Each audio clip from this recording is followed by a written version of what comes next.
Daktari Samia kwa umakini wake na umahiri wake na shauku yake ya kutaka kuona mpira wa Tanzania unakaa kwenye ramani ya dunia, ametupa ujumbe maalumu wa kumpelekea rais wa shirikisho la Afrika ndugu yetu Msepe, kuona kwamba ujumbe wake huu unafika sawa sana matamanio ya ukuaji wa mpira wa Tanzania.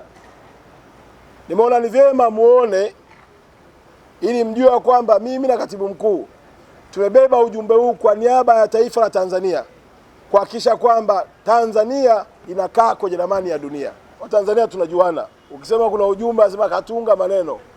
Ujumbe wenyewe ni huu, umetoka kwa rais wa Jamhuri ya Muungano wa Tanzania kumpelekea rais wa shirikisho la Afrika wa mpira wa miguu.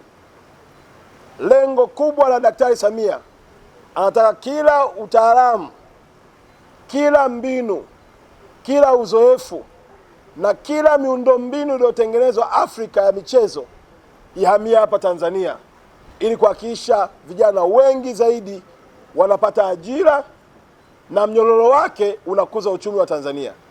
Nimesema pale mwanzo ya kwamba Morocco sasa hivi imechukua namba moja kwa utalii Afrika. Moja ya jambo lilofanya Morocco kuchukua namba moja kwa utalii Afrika ni michezo.